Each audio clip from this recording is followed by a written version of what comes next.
Welcome to the Zenvo TS1. This is quite a short road test. We got invited yesterday to come and drive this car, so we thought, well, we'll give it a go. So apologies if the production values of this film are not quite up to what you've been expecting. This is the only way we could do it. Zenvo is a Danish manufacturer that has been around for about 13 years. The original Zenvo ST1 was a car that I saw plenty of times at Geneva motor shows, and of course there was the infamous review on Top Gear that ended in somewhat heated circumstances. There were only about a dozen of that original ST1 produced, but then a few years ago the company was taken over by a wealthy new Russian investor, and since then the car has undergone some re-engineering. This, the €1.2 million TS1, is the result. I love that these cars exist though, these small manufacturers that just pop up occasionally.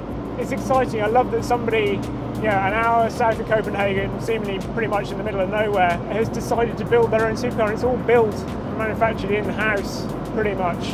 They've got their own ovens for the carbon and that sort of thing. This is a pre-production car, so there are a few little quirks, like the seat being mounted too high, but otherwise it's fairly representative.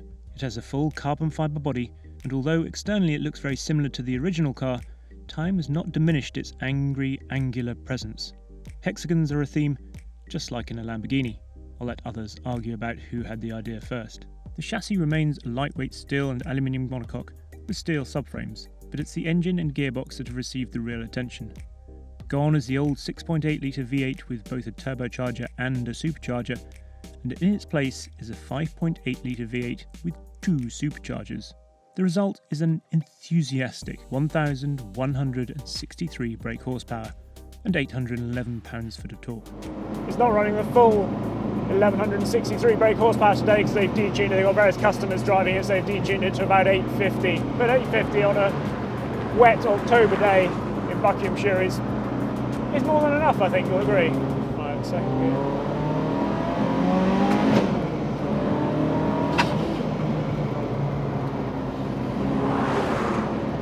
That's a lot of acceleration. I realise that a lot of acceleration isn't particularly enlightening, although the surprised expression on my face perhaps gives you some idea of what I meant.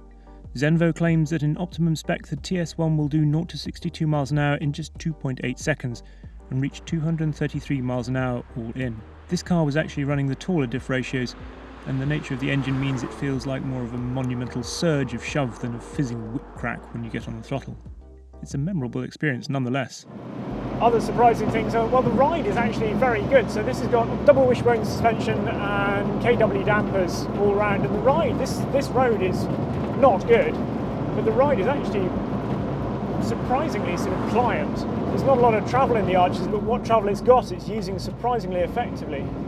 It's a single clutch and it's got dog gears in it, which is interesting.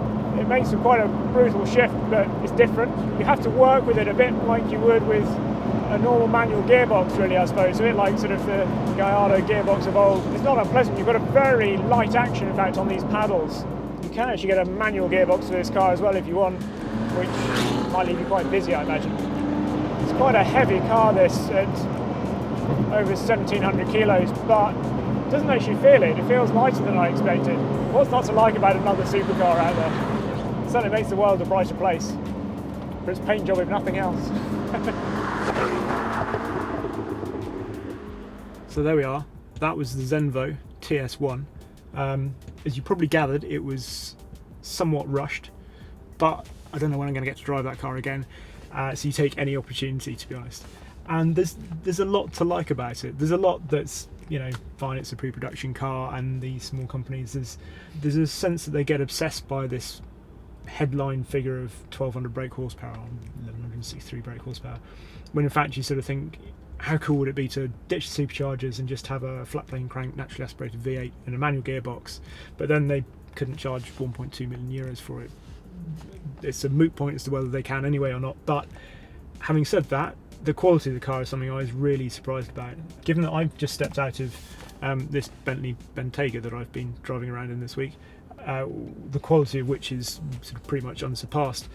To get into that and not feel that it was in any way shoddy is sort of, well, it's a big round of applause to them, to be honest. The carbon fibre was lovely, the aluminium was beautiful, so that was really impressive. The other thing that's impressive was the suspension setup. I mean, there's no different modes or anything, no buttons to press for comfort or race or anything like that, and the KW dampers dealt with British B roads incredibly well.